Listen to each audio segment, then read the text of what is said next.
Here we go. Okay. Let's see. What's that red dot doing on the... Alright. Big reveal time. Hold up. Let me put that back in the box. Oh, and I'm also going to have the BGM just kind of playing in the background. That's what I'm going for. So let me know how the audio is going to be on that. It shouldn't be, well, I mean, we're all VTuber fans. We all know what we're going for here. Alright, in 3, 2, 1. Oh, here we go. Welcome to the setup. And while I'm here, let's go ahead and edit the screen text to say what we're gonna say here. Welcome to Cardistry 101. Oh, 101. Select font. Yeah, Comic Sans is fine. Let's have that in front of everything. Yes, please. There we go. Comfy volume? Hell yeah. Alright, there. The Comic Sans MS there. Alright. What are we going to start off with? Well, today, what I am planning to do is have a little educational time, because there's not a lot of people that know about cardistry. And what is cardistry? Well, let's define that first with an epic video. So let me go ahead and, well, I'll mute the music because I'm pretty sure that they use copyrighted music in this video, but there's no better way to show off what cardistry is than with the legendary, absolutely legendary verts. And let me go ahead and bring that up on the screen. Here we go. You know what? Let's just expand that out a little bit.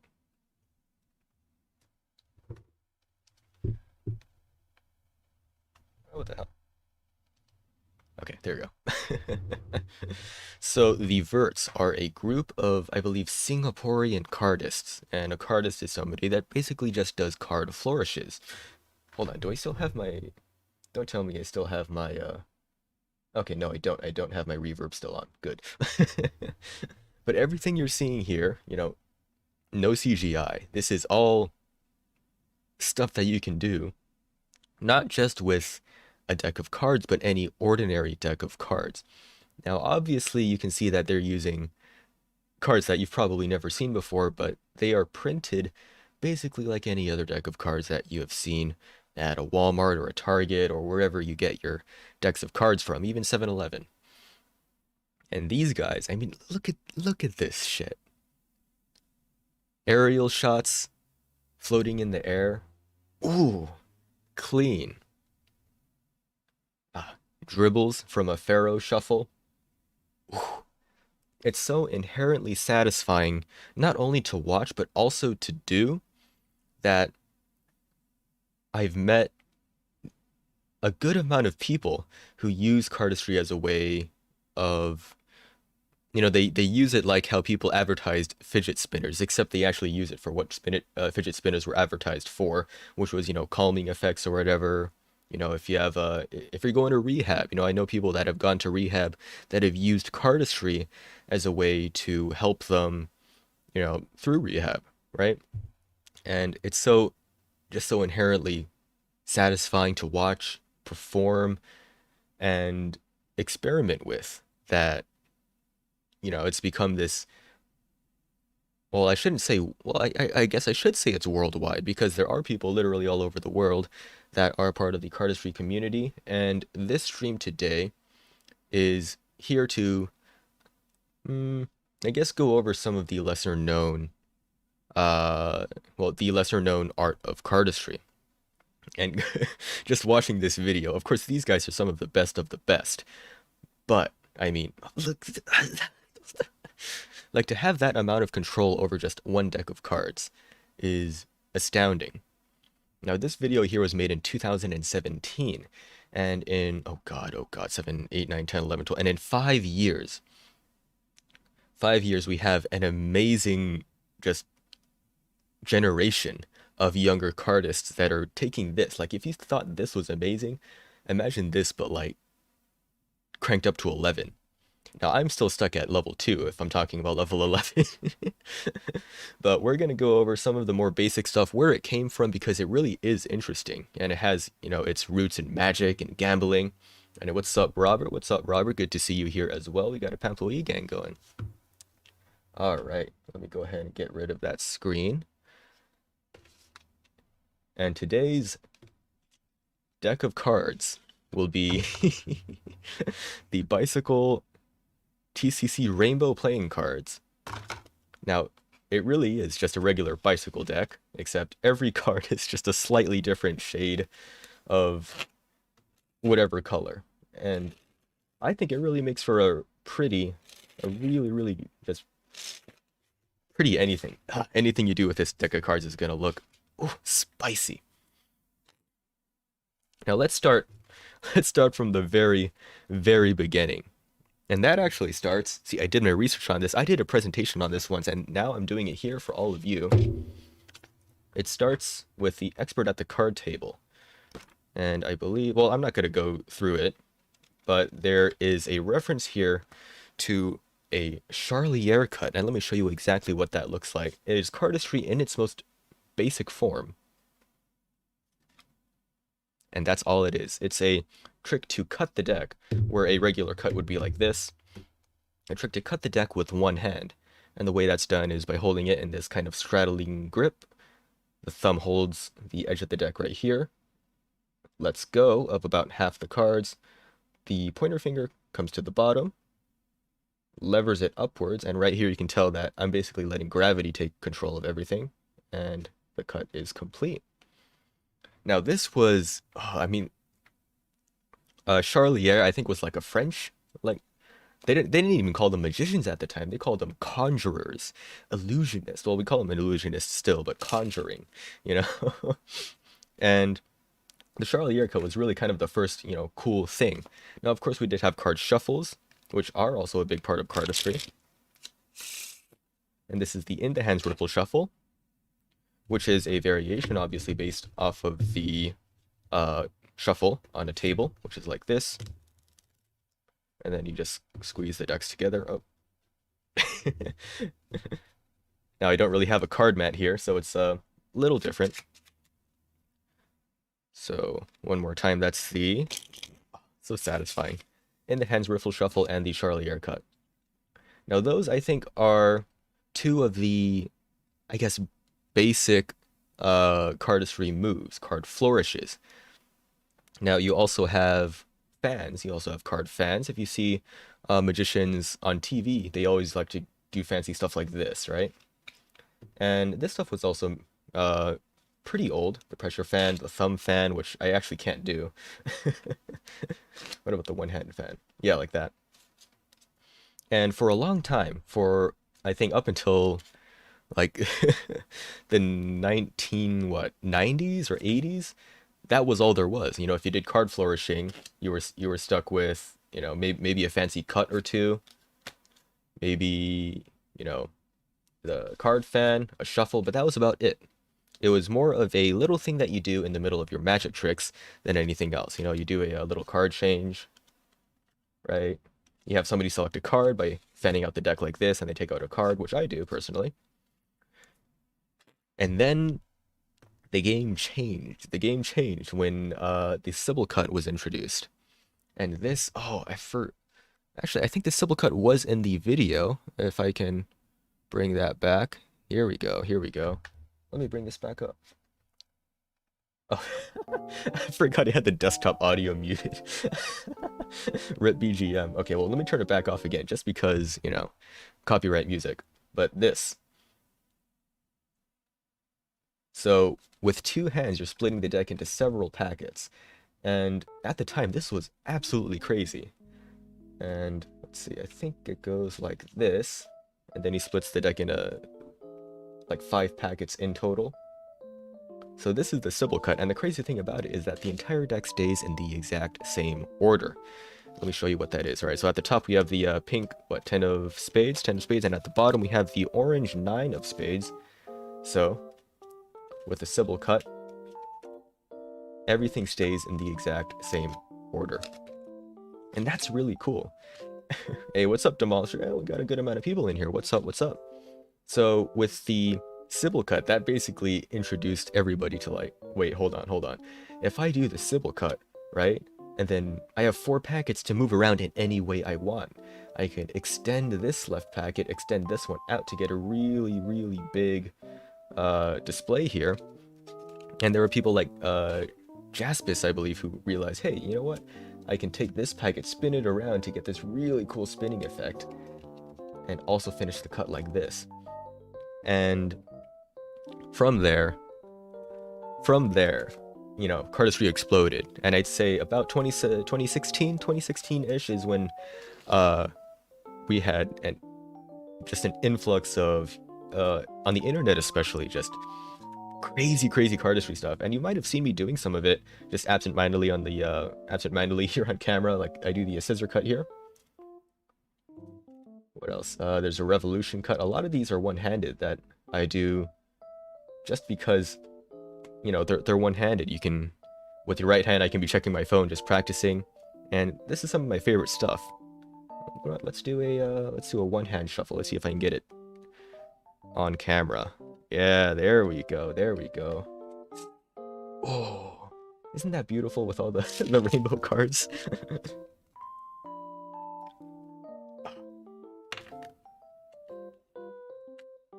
Oh, what the hell is this? See, I have a crazy card collection here. I don't know if you can tell, but this is just like the base, the most basic stuff that I just pulled off the shelf to have on my desk. Your cardboard fidget spinner, as it were. Exactly. Let's see, what else is one of my favorites? Oh, aerials. We did not talk about aerial shots at all. You might have seen that in the video, but those are cardistry moves where a card will go spinning in the air and then you have to catch it like that, and then finish off the move in whatever way you want. This one here is called Bullet. Marked cards. I can't believe you. Hey, buddy. You know, I guess you could use this as a marked deck if you tried hard enough. If you just memorized each and every shade of card, color shade, and then matched them up with whatever card they're matched up to. Because each shade actually is a very is different from every other one in the deck. So let's see.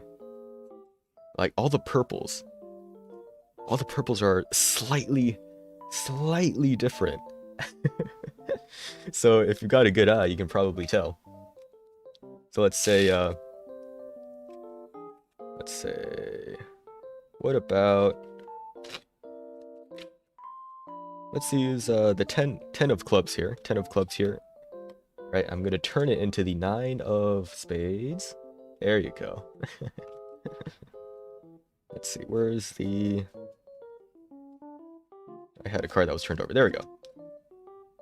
Now, oh, I did prepare one little thing for the ending of the stream. Nothing crazy, but it is for emergency uses only. That's what it says on the little sticker here. I don't know if we'll get to that today, but we might. We might. Now, I know this is cardistry 101, but as a... I don't know if I can even call myself a cardist. Like, I know a couple moves, but that's about it. Like, my main thing is, you know, doing magic, right? And cardistry is just kind of a little bonus thing that I throw in there. And you know what? I'll show you what I mean. Let's see if I can. Now, it's not going to be the same if I use the rainbow deck because every card is a different color. So let's use, what do we have here? Ooh, let's use, you know what? Let's use the Magic Castle playing card. Oh, this is sealed. Damn, you're good at shuffling. Yeah, I've been doing this for a while. Oh, I don't want to open this. I know I have a second deck around here somewhere. But, fun fact, this is actually from the Magic Castle in Los Angeles. Which is, I mean, it's pretty cool, but... the Magic Castle is just hard to get into. So it's hard to, I guess, appreciate it. Alright.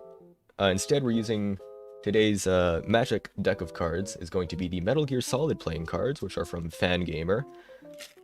If any of you are Metal Gear Solid fans, you can get these from the site. And the best thing about these is that they are printed by the USPCC, the United States Playing Card Company, which also makes your world-famous bicycle playing cards. Well, I'm assuming they're world-famous. No one say so intended. Yeah, here we go. Magic fingers. Oh, so satisfying. Hold on, let me get this one close to the mic just for y'all. Ooh. Cardistry noises. What the hell was I talking about? Oh, yeah. Using cardistry as a way to bolster my magic. So let's have anybody in chat just name a card, and while you're doing that, I'll just be shuffling because I know there is a significant lag, and I did try to do like a magic routine. I think Josh was there for that, like a full magic routine, and while it did work out, like the chat lag kind of it didn't work nearly as well as doing magic live or in a Zoom meeting, and which, by the way, Zoom magic shows, if you can get into one, they're still pretty good. So, of course, anybody can name a card. It can be multiple people naming a card, because I can do it multiple times as well. And this is something that I tend to do impromptu. And that's something that you'll actually hear a lot of magicians say, or it's not a buzzword, but something that you just hear them say a lot is impromptu. And that basically means, you know, you do it, somebody says, hey, do a trick for me. And then you can literally just do a trick. And for me, lagged last time and still lagging now, not that it's a problem. Oh yeah, definitely a lot of a lot of lag there. And of course, go ahead and name a card. Anybody can name a card, just not the 6 of hearts here, because that would be a little too obvious. And I'll do a little trick for all of you to show you cardistry and magic together. And in the meantime, and this is something that's hard to do with lag, is if you do a magic trick and you want to get audience interaction, there's like, if you ask them a question like, here, name a card, like I am now, if I say name a card, I have to wait like a 30 seconds, and I just have to sit here. I just have to sit here like, okay, just waiting. And that's a problem that you'll see a lot of streamers have sometimes when they're getting into it for the first time, or if you see even experienced streamers will sometimes ask a question and they'll realize, oh yeah, you can't answer it right away. Let me go. Yeah, favorite card. Name a card. And in the meantime, going to be talking about impromptu effects. And I won't touch the deck in case somebody names a card and I'm still talking about impromptu stuff. So, in terms of impromptu effects, I forgot to grab water. I'll get that. I'll get that sometime. 5? Oh, well. Did both of you name 5 at the same time? Okay, well, if you got a favorite number, we're going with 5, and somebody name a suit. So, hearts, spades, diamonds, whatever. Yeah, that's a magic effect. Look at that. So, impromptu effects. I like to start out with my ring. So, that's because I carry my ring around with me all the time, so I can go easily. Hearts? Alright, I see you 5 hearts. 5 of hearts. That's crazy. That's actually crazy. Watch this, okay? Watch this. No sleight of hand. No sleight of hand. I'm going to reach over here and just pick out a card. Now, the weird thing is that this is actually blank on the face side, and that allows me to write anything I want on it. And bro, there's no way that you chose the 5 of hearts. I can't believe that worked out. I can't believe it. Wow, that's crazy. Now, I said I was going to do cardistry, so I'll also do an effect with the Metal Gear Solid deck. I can't believe you chose a 5. Alright, now, this is a full deck of cards, and there are, I'll be honest, there are trick decks. There are trick decks out there that exist. But this one, you just have to trust that it isn't one of them. Because with moves like this, I've already found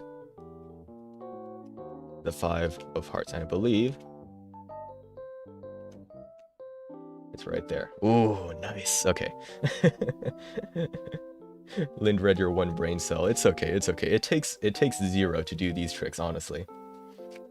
Because for me at this point, like, it's all muscle memory. It's all muscle memory. Who is that? Sniper Wolf? All right. Well, we'll do a little bit more with the 5 of hearts here. We'll put that.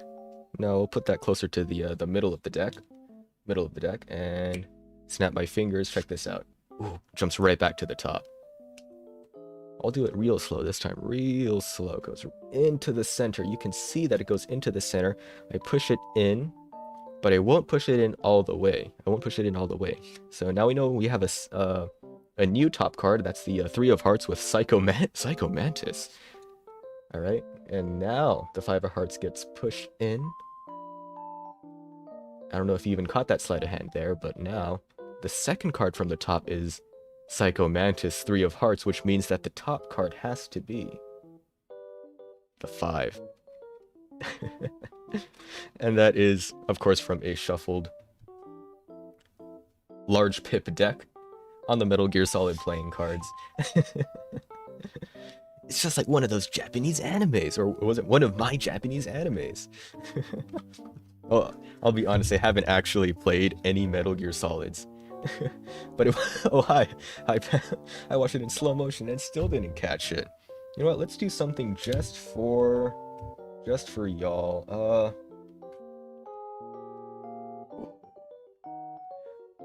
Peppa Pig playing cards. Now, I talked a lot during the stream about how good United States Playing Card Company is, and that's something I really do believe.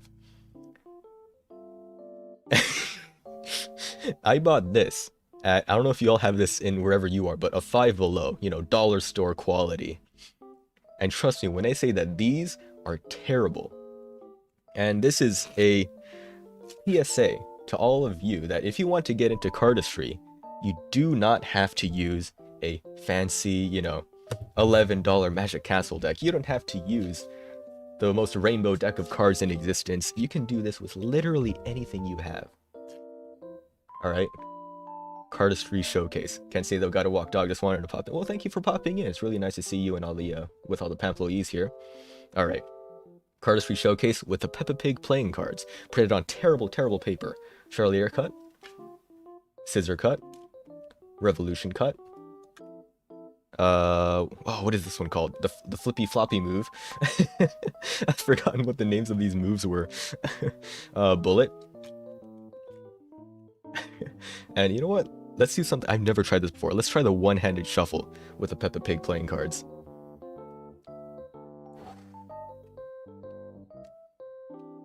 Nope, nope. There we go, one-handed shuffle with the one with the Peppa Pig playing cards. Now onto the two-handed stuff. Let's do a pressure fan.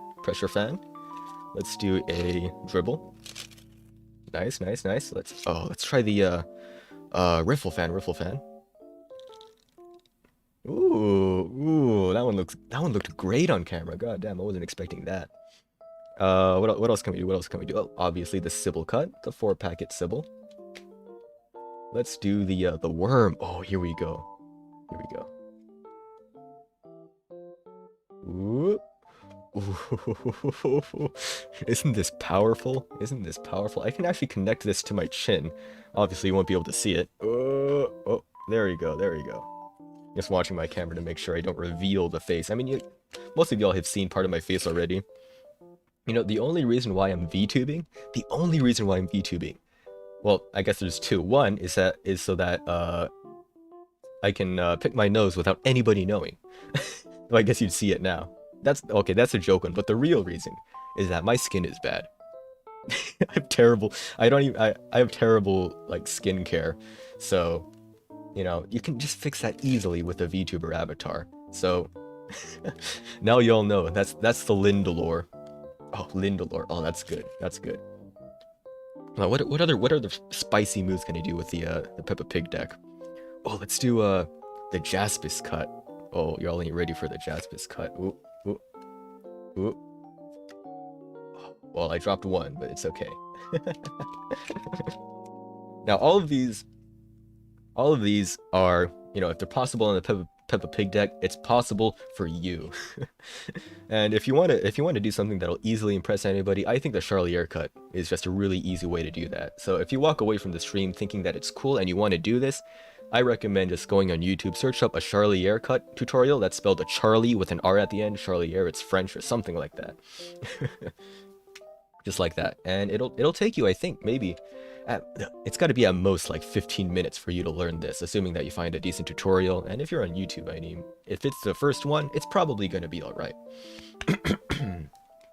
Oh, Lind has Visa, MasterCard. I do. There's actually a decent routine out there that uses a credit card, but of course that requires you to use your actual credit card, and it's an in-person effect. And if I do that here, that's not a good idea, but it would be funny. Oh, and speaking of the Peppa Pig playing cards, I went to a cardistry magic convention, and this move that I did here earlier, this one is called the Worm, W-E-R-M if you want to learn it, Worm, by Dan and Dave. And Dan and Dave Buck I actually met, and they were kind of the people that really started this cardistry craze. And I got to meet them, and I think I only got one of them. I think this one's Dan? They're twins, so I think I got Dan's signature on this Peppa Pig playing card. And I think it's one of their third brothers that wrote Peppa Rules on this, and I don't know who this was. I've completely forgotten, and this one is Orbit Brown. They're all just people in the Magic community, so Magic and cardistry, so you wouldn't know them, but for me, this thing is just so fun. I need to put this up on a wall or something.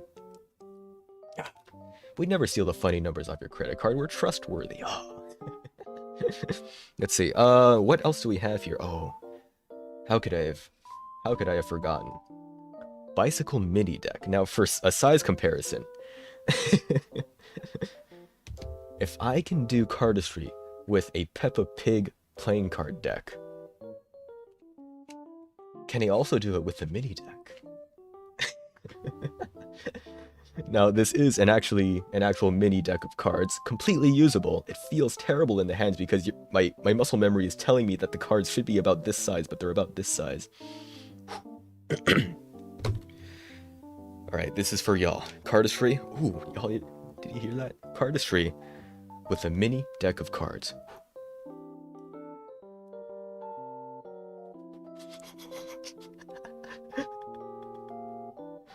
Oh, oh, let's go, let's go. Chibi size, you already know. Let's do the worm. Let's do the worm.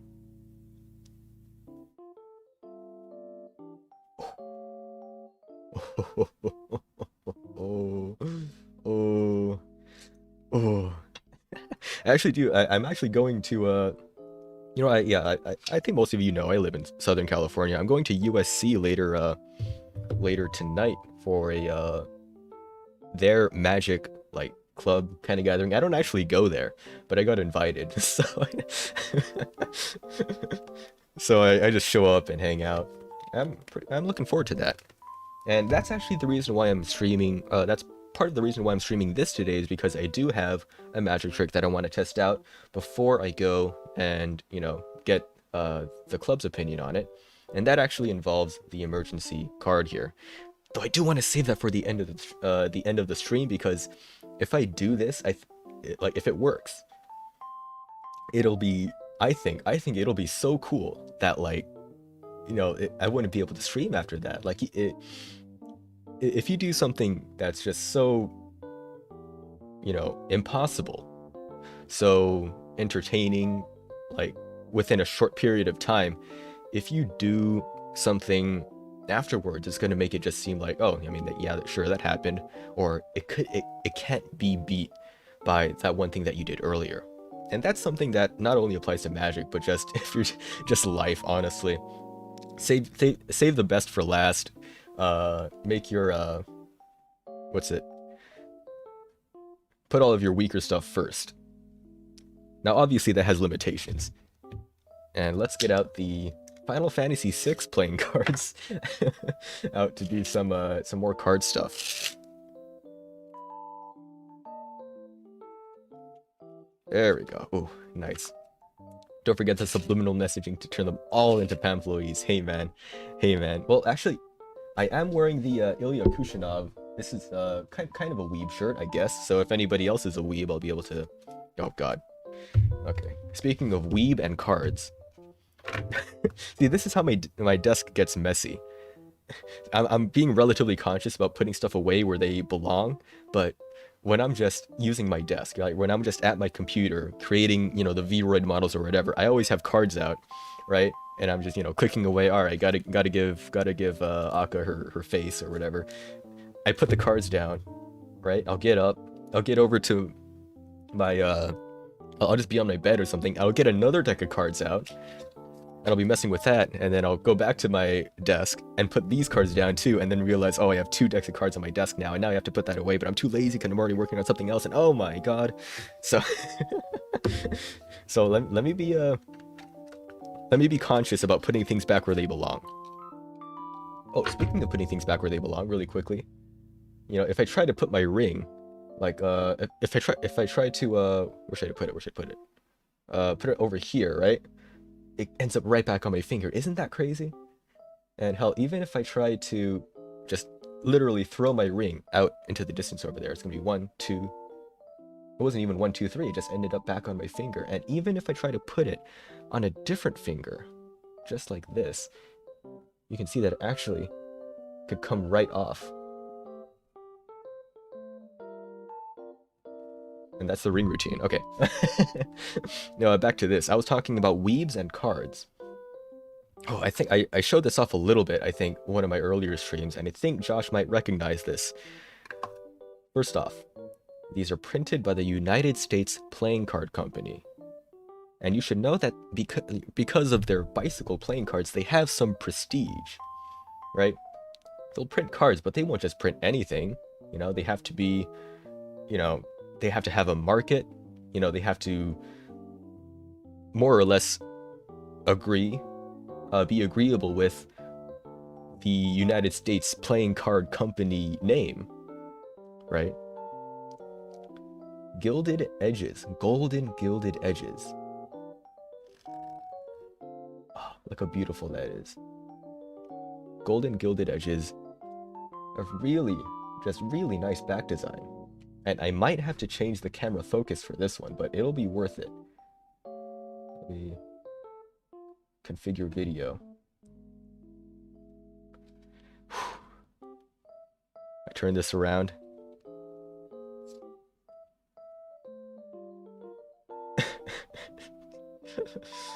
I don't know who at the United States Playing Card Company approved this deck to be printed, but they are. I wonder if they're still working there, because how the hell does this get approved at the United States Playing Card Company, sir? The United States Playing Card Company? Sir? Okay, those ones were less, there you go, there you go. Oh, here we go, here we go.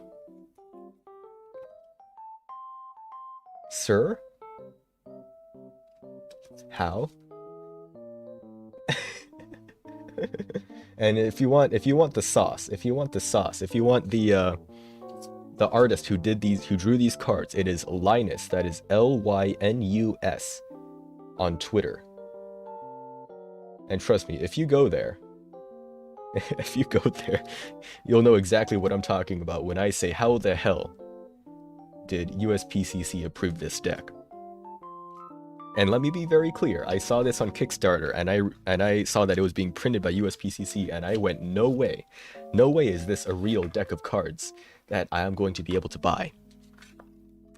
And here I am. I actually bought two. I bought one to stay sealed because, you know, value. If any of you are Pokemon card collectors or Yu-Gi-Oh collectors or whatever. Clearly someone with a respect for the chests was in charge that day. Yup.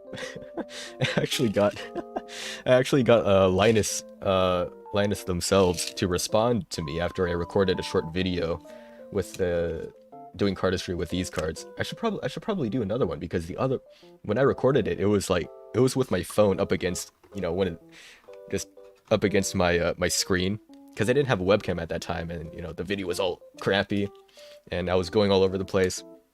I really should do a cardistry video, but I got them to reply to me. They said, "Oh, sick moves." I think my caption for that was how the hell did USPCC print this deck? Which, you know, it still bothers me to this day. All right, let me exit out of the focus. All right, here we are back at regular focus. Okay. Probably not going to be too long of a stream, just because I can't wait to do this thing. Let's see. Well, let's show off the Final Fantasy VI cards. Who was Robert? Yeah. So this one's also pretty cool. You have Kefka as the Joker. I didn't actually play Final Fantasy VI, but I mean, even I know Kefka. Oh God, what did Dancing Mad go like? No, I can't remember, but there's a lot of organ. Oh, the Jokers. I really like this because it says Blackjack Casino. I'm assuming that's an actual casino in game, maybe? Excuse me. What do you have to lose? Just your life, and that was free. Ante-up, my friend, is the flavor text on this Joker here. This one's pretty cool. But, unfortunately, I had a very, very bad accident with this deck. And I don't know if you can see it, but on this side of the deck, I don't know, it's just barely visible.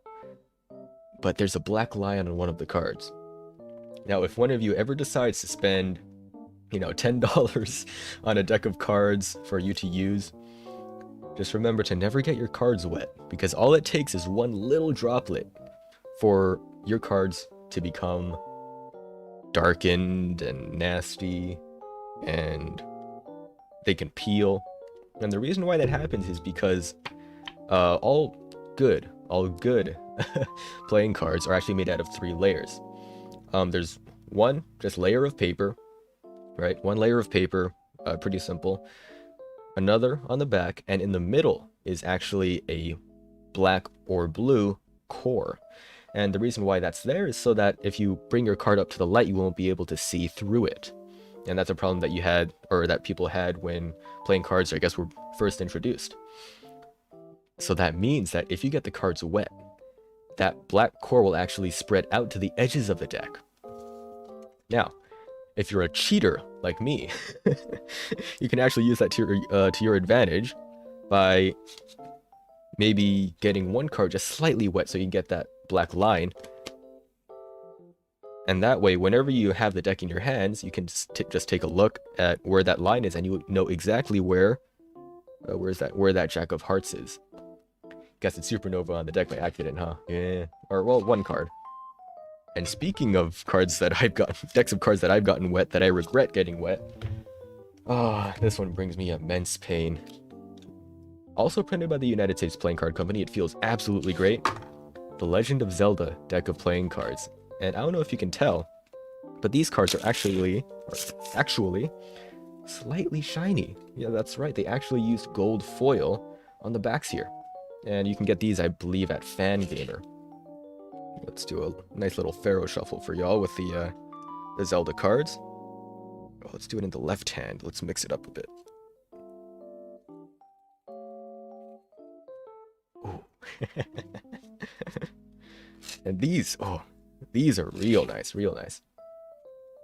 Instead of your hearts, spades, diamonds, clubs, you have rupees, you have master swords, triforces, and heart containers, it's just so cute. And for the court cards, you have there's your little Goron. You have let's see, what else is in our court cards? You have the fish dude from Ocarina of Time. I forgot his name. The Joker is Skull Kid, and you have some bonus cards here. They're not Jokers, but they're just kind of there. That's pretty cool. There's Zant from Twilight Princess, and of course, Jack of Triforces is your Link. Oh, love this deck. Absolutely love this deck. One of these days, I should really perform with these. I bet it would be really fun to do a, like, Street Magic with Zelda deck. Right, what else do I have here? This is becoming a card showcase, which I didn't mean for it to be. But also, Cardistry 101 is just kind of boring if you get into it too much. What else do I have here? Kittens playing cards. Ooh, the oldest deck of playing cards I have. Oh, these are nasty. These are nasty and grimy. But they still handle well. Hold on. Oh, look at that. I don't know if you can tell how different these are. In terms of age and wear and tear. Street Magic stream went. I've actually been considering that. I do want to do like a Street Magic kind of thing. And I am partnered with my... Yeah, that's fine. I don't mind revealing. My campus is student events the organization. In 2020, actually headlined for them as one of their magicians performing at an event. And funny story, that was March of like 2020. So right after my performance there, like literally the day after, the entire like statewide, all the campuses, all the college campuses just shut down. So I lucked out there because I was able to basically just do what I wanted to do for several years, which is go out and actually perform, not just for money, but under like under an organization as a magician. And I still have the check for the for my performance somewhere in my my special drawer. That deck has seen some things. Oh yeah, remember when I was talking about that black core on the cards? Look at this. Now that should be noticeable. Even from this distance, you can probably tell how bad that is. And I'll tell you exactly what happened. I was doing a trick, and it's a trick where you like end up with a card on the table. I did not realize that there was water on that table from some dude spilling it, and that was a big wake up call for me. Like, hey, you got to be careful where you put your freaking cards, man. So, I mean, it just be like that sometimes. What? Just for old time's sake, let's actually do that. Let's do that trick. Why not?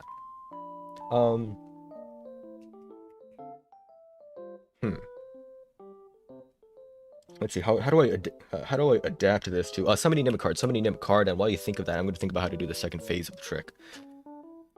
How am I going to do the second phase? Let's see. So that's going to be there. Okay, so somebody name a card and somebody else name a name a number from 1 to 52. So a card and a number from 1 to 52. It could be multiple people saying them. I can just pick and choose. And optimally I want to pick 2 different people for each of these, you know, or at least 2. At least 2. All right, so we have the number 6 and the King of Hearts. King of Hearts and a 6. All right, so we'll get let's go ahead and find the King of Hearts. So that'll be our way of having you choose a card. Oh, and of course it is a full deck here. There we go. King of Hearts. There we go. All right, and now this is where the magic happens.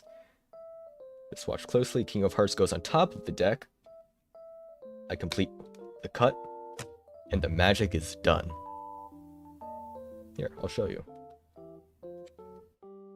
If we pressure fan the deck, you'll notice that one card seems slightly off, and I don't know if you can see that, but this card right here is blue, whereas the rest of the cards are red. And that's because in this trick, I've actually turned your card blue. I had no idea that you were going to name the King of Hearts. But the King of Hearts is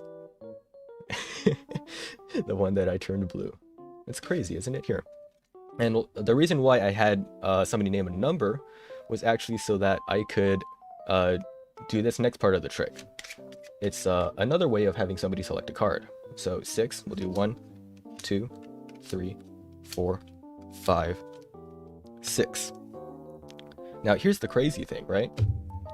You could have chosen 7. I said 1 to 52. You could have chosen 7, 8, 9, 10, 11, all the way up to 52. If you chose 7, you would have ended up here at the 8 of... what is that? 8 at the 8 of diamonds. But for some reason you stopped on 6. Let's see, where should I... yeah, for some reason you ended up on 6. And if you ended up on 5, you would have ended up on... wait, 1, 2, 3, 4... Yeah, if you had chosen any other one, 5 or 1, you would have ended up at the 2 of diamonds or the 9 of spades. But you chose this one here, and that is the, what is that? Queen of Hearts, which is perfect because Josh, you chose the King, and the Queen of Hearts is the match, the pair to that. And now watch, you'll actually get to see it happen this time. Yo, we got a bot, let's go. We got a bot. All right, Queen of Hearts into the deck, and just like that, it'll turn blue.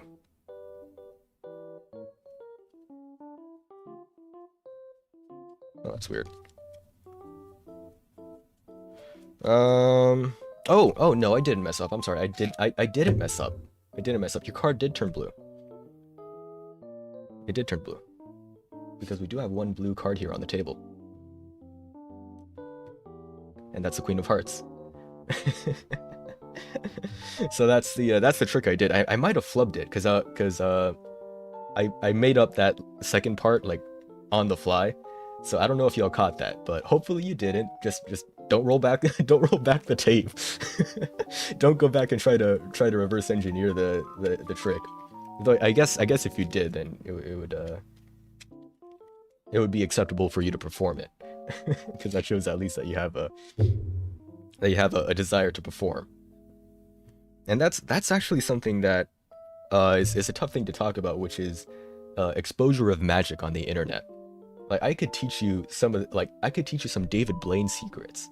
I could teach you how he did his entire, street special DVD VHS thing.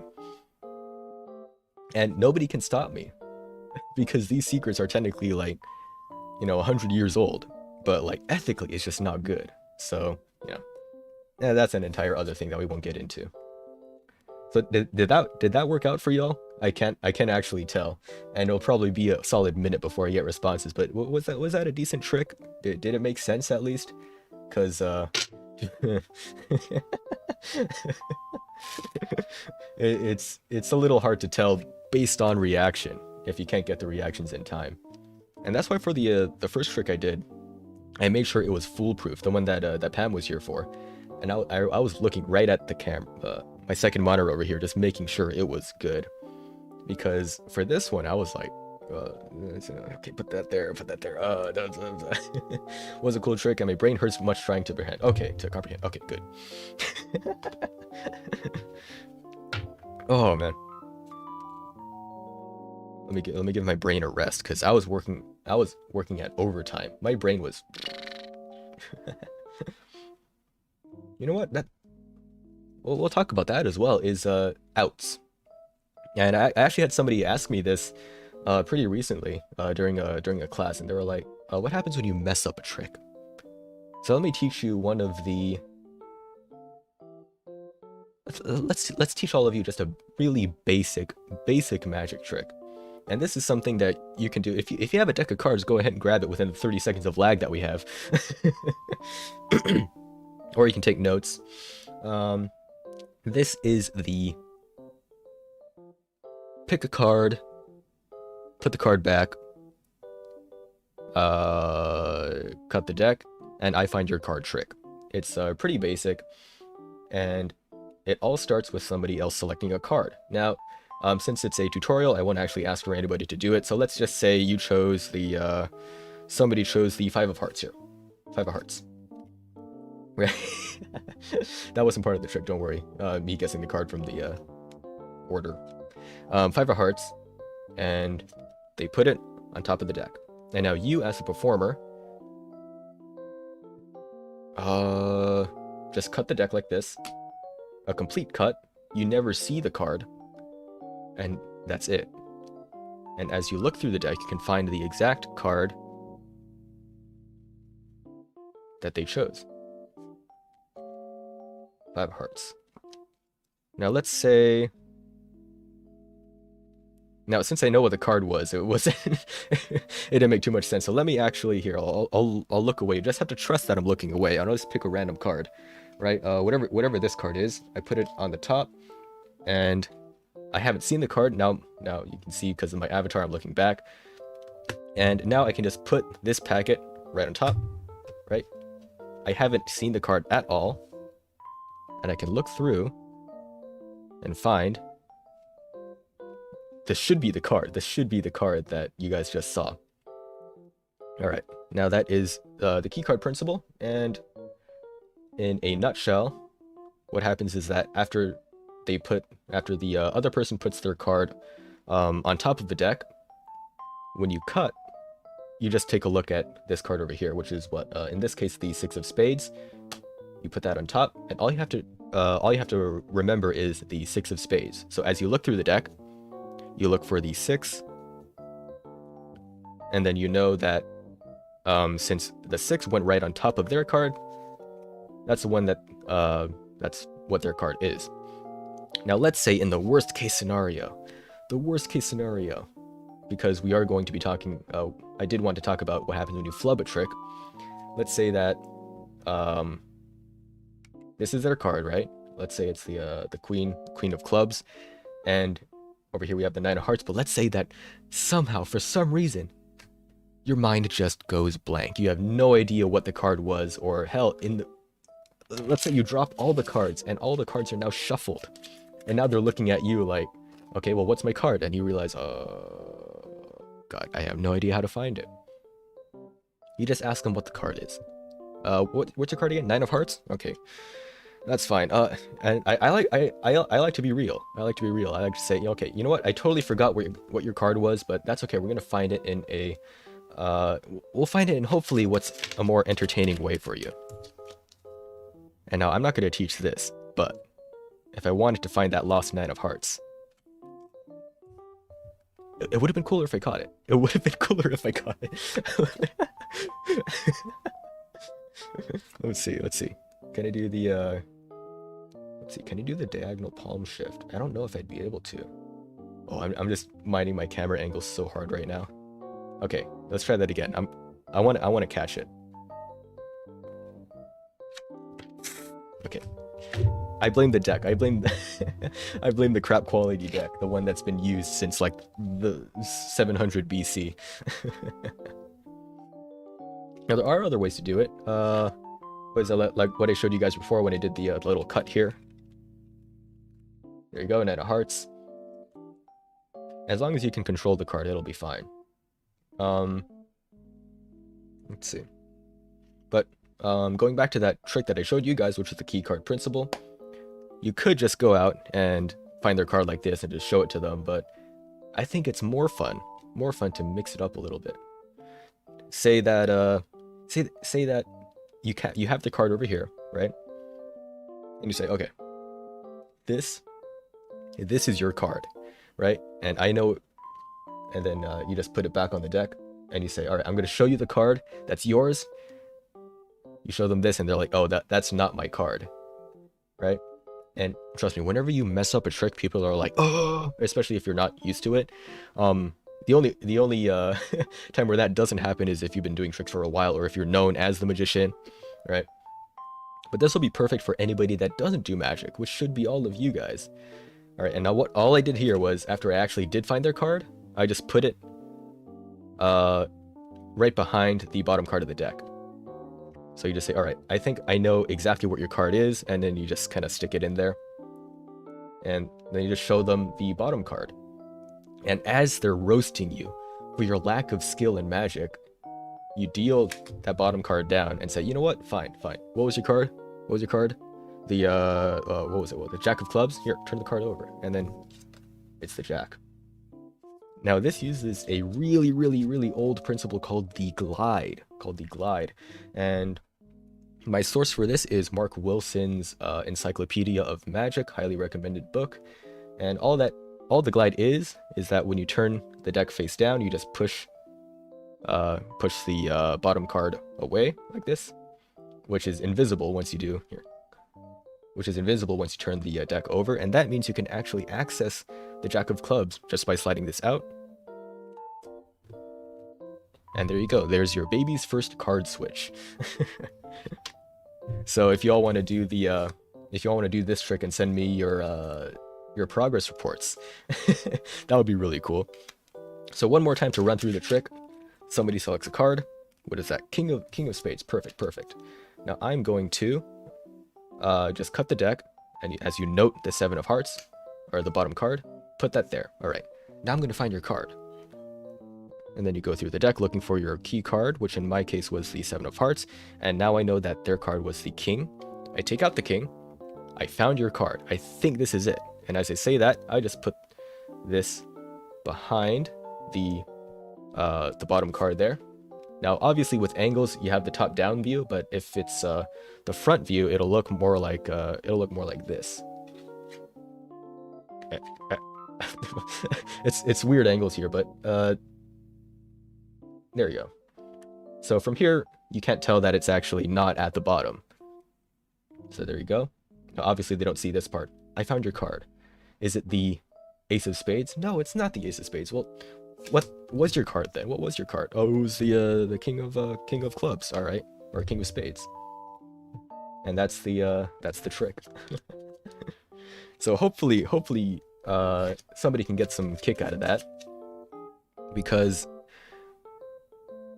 trust me when I say that when you do a trick like this that has like 2-punch combo, like the you messed up and then boom, you get it right in like some weird kind of way.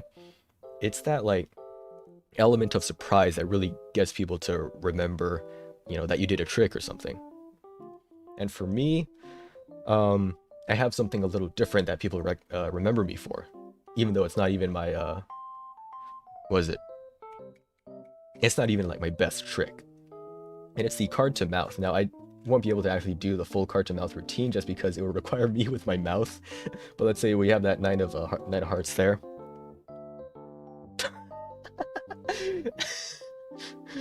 Oh my god. All right. You saw nothing. We used the 10 of diamonds. Robert Koff dabbing over here. It says elbow cough on my screen, which is pretty funny. All right, there you go. 9 of Hearts goes in. You can actually have them hold on to the card, right? And then you push the card inside, and then hearts comes out of your mouth. That's fine. That's fine. I'll just pick that up later. One of these days, I really want to do like a full Street Magic special. So I'm hoping that once things clear up a little bit more in terms of COVID, I'll be able to go and do that. Joke's on you. I didn't understand what I didn't see. Lamau. I don't know if that was for the tutorial or the card to mouth one. Let's see. You know what? I think I'm going to finish off the stream here with one last trick for all of you. Because I do want to prepare a little bit for my meeting later. What I have here is a regular deck of bicycle playing cards. Well, I say regular, but I really mean that in terms of, the paper quality and the finishes, because this actually isn't a regular deck of cards. Every card is actually blank on the face, not on the back, but on the face. Mike Bonk, oof. There you go. Fix my pop filter. Now, what I want you to do, it's not a kind of trick where I do a card reveal or anything, right? All I want you to do, as many people as possible, just give me something to draw, because I'm going to draw it onto one of these cards. Now, let's see. Something I got last time was I got a dog, right? Draw a dog. I got to draw a Magikarp. Draw a Cheems. Hold on, let me point at the Cheems. There he is. Draw a nut bun. Anything that you can think of. We're gonna draw on this card. Draw Nowie. Bet. God, how do I draw Nowie? Hold on. Let me Google Nowie. Nowie Fire Emblem. And of course, anybody can give me suggestions for drawings, because my aim here is for this card here to be one of a kind, truly one of a kind. There are no other cards like it. Because if I signed the card, I can duplicate my signature anytime. Let's put a little Nowie, like, let's see how to, there's her ear, there's her big forehead, there's her ahoge, big hair, bangs. Okay, this is a lot harder with a Sharpie. Okay.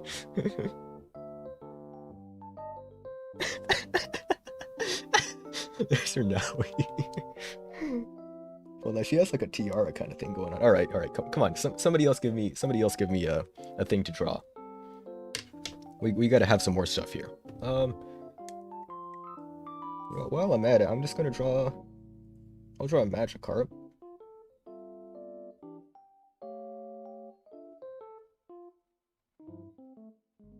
There you go, little Magikarp.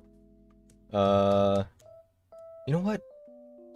Why don't I just write down the names of people, the people in this chat? You know what? Here, in cursive, we have Robert. Who else is there? Demolisher, we have Demolisher. Demo. Draw boss? Bet. Okay, let's see if I can remember how to draw boss.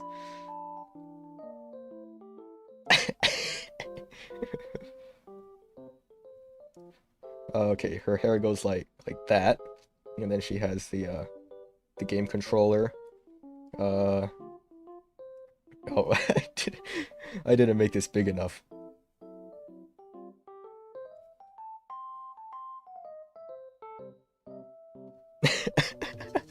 All right, I think that's good enough.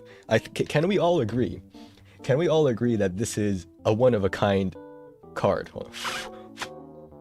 A one-of-a-kind card. There's no other one like this. Oh, hold on. We gotta put Josh in here. Hold on. Josh. And anyone else in chat that I missed? Don't think so. All right, there we go. Weird. All right. Let me make sure it's dry so I don't ruin the rest of my blank cards here. All right, so this is our limited edition, the only one in the world. The only card with all of your names on it, and a drawn boss, and a Magikarp, and a Nowie. All right, and we'll put it somewhere, I guess in the middle of the deck. That'll be good enough. All right. Now, should we give it a shuffle? Yeah, let's give it a bit of a shuffle. All right, now it's somewhere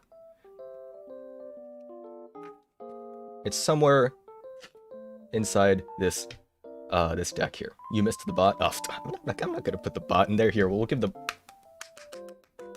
Here, we've bonked the bot somewhere in this deck. We've bonked the bot.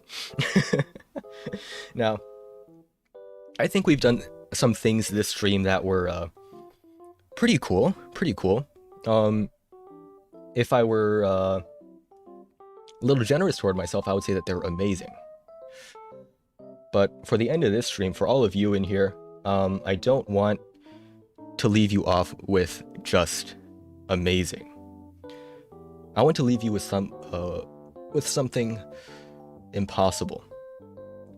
And for me, I want to leave you with an impossible thing so much that I actually consider it an emergency. And I don't know if you remember, but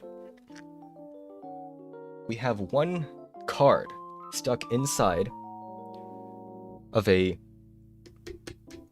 acrylic case. One card and one card only.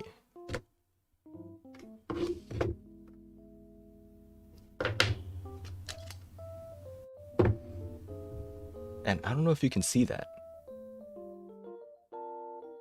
but there's some Sharpie written on the card that was inside this case the entire stream. And the only way that this can truly be impossible is if that card was our one-of-a-kind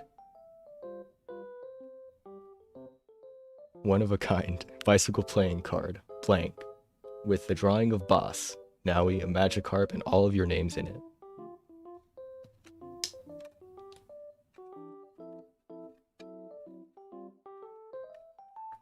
Just for y'all, I've bonked the bot. Thank you for coming through to the stream. My name is Lind. I am a VTuber and a magician and an automaton player. And I will see you all sometime. I never schedule my streams. Turn notifications on, subscribe. Bless all of you.